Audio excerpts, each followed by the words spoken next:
I have a plan, sorry, I have a question.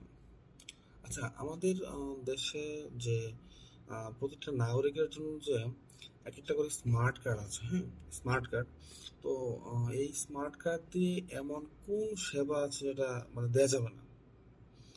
আমাদের smart কার্ডের মাধ্যমে একজন নাগরিকের যে সেবা, যে মানে মৌলিক অধিকারগুলো যে সেবা সে প্রাপ্য, সেটা কোন সেবাটা এই এনআইডি কার্ডের মাধ্যমে বা এই স্মার্ট কার্ডের মাধ্যমে দেওয়া যাবে না? আমার হচ্ছে এটা হচ্ছে আমার প্রথম কোয়েশ্চেন। হ্যাঁ, এটাই আমার কোয়েশ্চেন, এটাই আমার আই হ্যাভ এ কোয়েশ্চেন। আচ্ছা, এখন একটা বিষয় হচ্ছে যে মানে আসলে সব ফ্যামিলি কার্ড, গার্লফ্রেন্ড কার্ড, বন্ধু বান্ধব কার্ড, এই কার্ড সেই কার্ড করে আসলে এটা মানে কি হতে যাচ্ছে? আমরা ইতিমধ্যে দেখতেছি যে এই কার্ড করে দেবে বলে দলীয় কিছু নেতারা আছে যারা গ্রাম পর্যায়ে ইতিমধ্যে অলরেডি টাকা উত্তোলন শুরু করে দিয়েছে সাধারণ জনগণের কাছ থেকে। বেশ কিছু টাকা নেওয়া শুরু করে দিয়েছে ওদেরকে কার্ড দিবে বলে।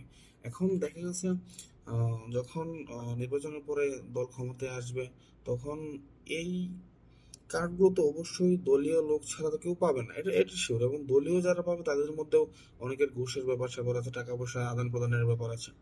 এখন এমনও তো হতে পারে যে এই 2,000 টাকার কার্ডের জন্য 1,000 টাকা ঘুষও দেওয়া লাগতে পারে, যেটা আজকে আমাদের নাহিদ ভাই বলেছেন। তো আসলে এই আবার দেখা গেছে কার্ড যে পদ্ধতি, এই কার্ড ম্যানেজ করা, এই কার্ডের জন্য রিপোর্ট করা, কার্ডের বিভিন্ন তথ্য গ্রহণ সংরক্ষণ করতে গিয়ে সরকারের সেই কোটি কোটি টাকা খরচ হবে।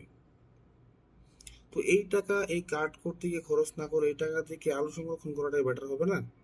I think it's better. I have a question.